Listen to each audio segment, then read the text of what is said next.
स्वागत है आप सभी का आपके अपने YouTube चैनल कॉमर्शियल गुरुजी में, जहां मिलता है आपको सबसे जेन्युइन सबसे ठीक इन्फॉर्मेशन। तो आज का वीडियो आप सभी यूजीपीजी एस्पिरेंट्स के लिए बहुत इन्फॉर्मेटिव होने वाला है, क्योंकि आज की इस वीडियो में मैं बात करने वाला पेडशीट अलॉटमेंट के बारे में। तो पेडशीट से संबंधित जितनी भी जानकारी हैं वो सारी जानकारी आपको एकदम यहाँ से अच्छे तरीके से बताई जाएंगी और वही चीज़ें बताई जाएंगी जो पूर्ण तरीके से सत्य हैं। ठीक है, बाकी जो मिथ्या आपके मन में है पेडशीट को लेकर वो आज दूर होने वाली है।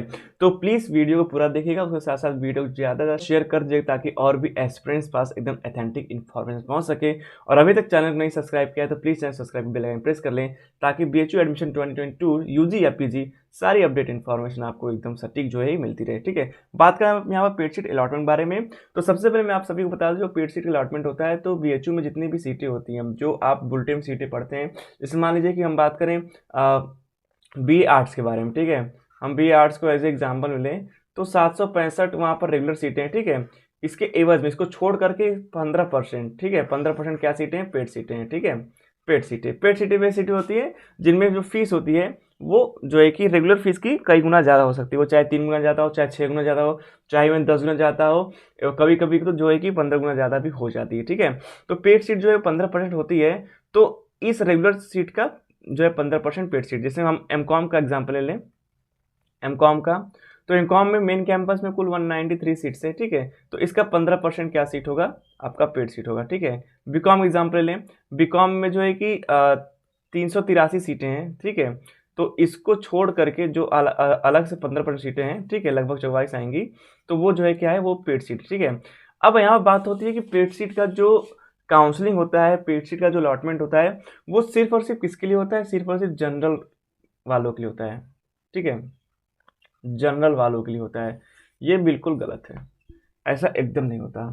ठीक है, अब मैं आपको समझाता हूँ कि किस तरीके से पेडशीट का अलॉटमेंट होता है। देखिए, पेडशीट का जो अलॉटमेंट होता है वो जनरल रैंक से होता है, ना कि जनरल वालों को। ठीक है, जनरल रैंक,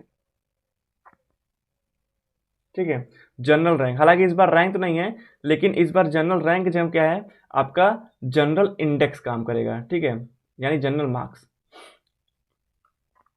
इंडेक्स, इंडेक्स मतलब मार्क्स। ठीक है, और ये जो जनरल इंडेक्स है, ये जैसे कि जो जनरल रैंक होती है उसमें सभी का जो मेरिट होता है, ठीक है, एक तरीके से होता है, उसमें कैटेगरी को हम लोग अलग हटा देते हैं।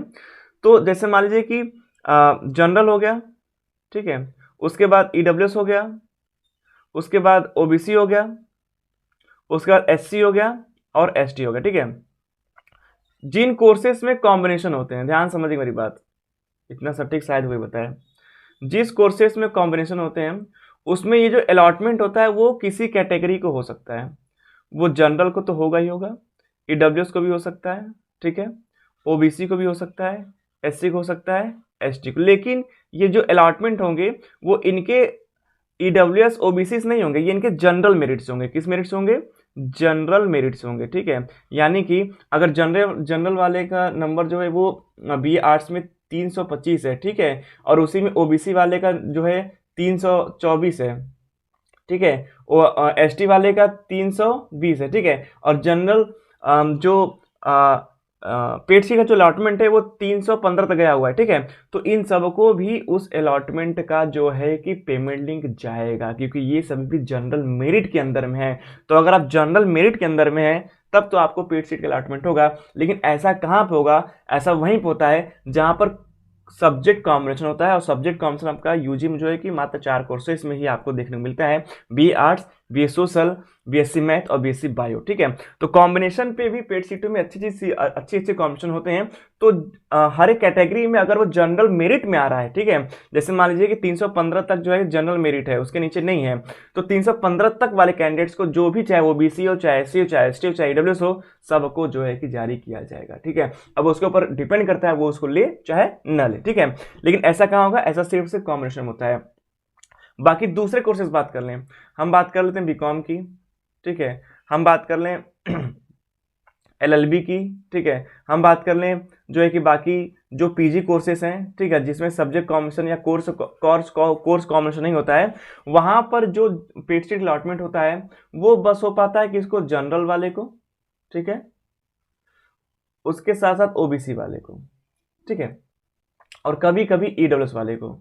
ठीक है, लेकिन जनरल ईडब्ल्यूएस में जो अंतर होता है वो काफ़ी हो जाता है, तो ईडब्ल्यूएस आज तक नहीं पहुंच पाता, एससी एसटी को नहीं हो पाता।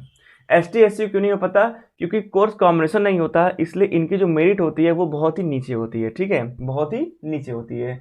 तो यहाँ पर कोर्स कॉम्बिनेशन नहीं है, तो आपको अगर एक बार एडमिशन मिल गया है तो दोबारा फिर आप पेड सीट पर एडमिशन क्यों लेना चाहेंगे? बिल्कुल लेना नहीं चाहेंगे। तो वहाँ पर एससी एसटी को नहीं पहुँच पाता, जनरल ओबीसी ईडब्ल्यूएस को जो है कि पेड सीट अलॉटमेंट हो सकता है, ठीक है। बीकॉम बात करें, बीकॉम मान लीजिए अगर जो है कि ओबीसी की मेरिट भी जो है कि पेड सीट के जो है कि इक्वल है, जनरल की इक्वल है, तो उनको भी पेड सीट का अलॉटमेंट जो है होता है।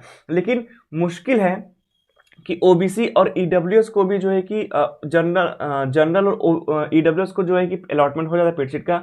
ओबीसी की भी मेरिट जो है जनरल से कम होती है, इसलिए जो है कि यहाँ तक ओबीसी तक जो है कि पेड सीट नहीं पहुंच पाई, ठीक है। तो मिथ्या ये बन गया है कि सिर्फ और सिर्फ जो है पेड सीट अलॉटमेंट जनरल वाले को होता है, लेकिन ऐसा नहीं है। ऐसा सिर्फ कुछ ही केस में होगा, ऐसे केस में होगा जहां पर कोर्स कॉम्बिनेशन नहीं होता, ठीक है। बाकी जिसमें कोर्स कॉम्बिनेशन होता है उसमें हर एक कैटेगरी वाले को पेड सीट का अलॉटमेंट हो सकता है। इसलिए अभी जो पहला राउंड आएगा बी आर्ट बी सोशल का, उसमें जो है कि हर एक कैटेगरी को पेड सीट अलॉट किया जाएगा। दूसरे राउंड में मेरिट कम, इस पर हम लोग आगे बात करें, ठीक है। तो उम्मीद है आपको ये समझ में आ गया होगा कि जो पेड सीट अलॉटमेंट होता है वो किस इंडेक्स से होता है। तो जिस कोर्सेज कॉम्बिनेशन नहीं होते हैं उस कोर्सेज में जो है कि जनरल रैंक वाले को ही जो है जो जनरल कैटेगरी वाले हैं उन्हीं को मिल पाता है, क्योंकि उनकी मेरिट हाई होती है। मान लीजिए फॉर एग्जांपल बीकॉम की अभी जो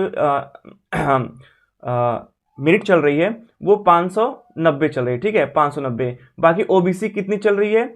538, ठीक है। तो इतना अंतर है, ठीक है। तो अब जब पेड सीट का अलॉटमेंट होगा तो 590 के जस्ट बात होगा, 590 के बाद जितने भी जनरल वाले होंगे उनको अलॉटमेंट होगा, क्योंकि ओबीसी वाला जो 588 587 पास होगा उसको ऑलरेडी जो है सीट मिल चुकी है और यहाँ पर कॉम्बिनेशन नहीं है, तो उसको पेड सीट अलॉटमेंट नहीं होगा। ठीक, क्या ही फायदा, अरे सेम कोर्स से पेड सीट अलॉटमेंट क्यों करेंगे? इसलिए जिन कोर्सेज में कॉम्बिनेशन नहीं होता है वहां पर जो अलॉटमेंट किया जाता है वो जनरल मेरिट से किया जाता है, जनरल वालों को ही किया जाता है। अब ईडब्ल्यूएस को भी इसमें नहीं मिल पाएगा। ईडब्ल्यूएस का जो कटा है वो 549 है, वो कितना है? 549 है, ठीक है। तो इतना अंतर है, तो इतना अंतर तो ईडब्ल्यूएस वाला भी नहीं पाएगा, ठीक है। तो उम्मीद है आप लोग ये बात समझ गए होंगे कि जिस कोर्स में कोर्स कॉम्बिनेशन नहीं होता है उसमें जो है कि जो अलॉटमेंट होती है वो सिर्फ जनरल वालों को ही होती है पेड सीट की। बाकी जिसमें कॉम्बिनेशन होता है उसमें किसी भी कैटेगरी हो सकती है अगर वो जनरल मेरिट में आता है, ठीक है। तो इतनी बातें आप समझ गए, ठीक है। बाकी बात करते हैं क्या क्या सुविधाएं किसको क्या मिलती हैं। तो भैया जो सुविधाएं आपको कैंपस में रेगुलर सीट को दी जाती है वही सारी सुविधाएं जो है पेड सीट वालों को भी दी जाती हैं। पेड सीट वालों के साथ कोई भी अन्याय नहीं किया जाता, यानी कि सिर्फ से सिर्फ अंतर होता है यहाँ पर फीस का, बाकी और कोई भी अंतर नहीं होता। बाकी एफिलेट कॉलेज में पेड सीट होते हैं, तो एफिलेट कॉलेज में पेड सीट में जो रेगुलर वाले को मिलता है वही पेड वाले को मिलता है, ठीक है। हाँ, अब अगर आपको पेड पे एडमिशन मिल रहा है, ठीक है, लेकिन आप रेगुलर कट ऑफ के काफ़ी नज़दीक हैं, ठीक है, रेगुलर कट ऑफ काफ़ी नज़दीक हैं, तो आप पेड सीट पे एडमिशन ले लीजिए, उसको लॉक करते ही मत कराइए, ठीक है, लॉक करते ही मत कराइए। लॉक नहीं कराएंगे तो हो सकता है आपका रेगुलर पे हो जाए। और अगर आपको एफिलिएटेड में पेड मिलता है, ठीक है, एफिलिएटेड पेड मिलता है तब भी आप लॉक मत कराइए, हो सकता है आपका रेगुलर पे जो है कि अपग्रेड हो जाए। लेकिन अगर आपको पेड सीट पे कॉम्बिनेशन वालों की बात करें बहुत अच्छा कॉम्बिनेशन मिल गया है तो आप उसको लॉक करा लीजिए कि वो अगर अपग्रेड हो गया तो आपका कॉम्बिनेशन जो है कि आपके हाथ से निकल जाए, ठीक है। तो उम्मीद है अब इतनी सारी बातें आप समझ गए होंगे। अब बात करते हैं कि अलॉटमेंट किसका कब होना है, ठीक है। देखिए करंट की बात करें तो आज पूरी उम्मीद है जो है कि बीए आर्ट्स, ठीक है, एंड सोशल, इनका जो है कि 6 राउंड आई थिंक चलाया जाएगा, 6 राउंड चलेगा और उसमें रेगुलर, ठीक है, प्लस पेड दोनों चलेंगे, ठीक है, प्लस पेड। बाकी दूसरे कोर्सेज बात करें तो बीएससी मैथ बायो का अभी पेड सीट नहीं चलने वाला, कम से कम मुझे लग रहा है कि ये 4-5 राउंड और रेगुलर हो जाएगा, उसके बाद पेड सीट स्टार्ट होगा। बीकॉम का अभी 1 राउंड और होगा, बीकॉम का भी जो है 1 राउंड रेगुलर का और होगा, उसके बाद जो है कि आपका पेड सीट जो है कि चलाया जाएगा, ठीक है।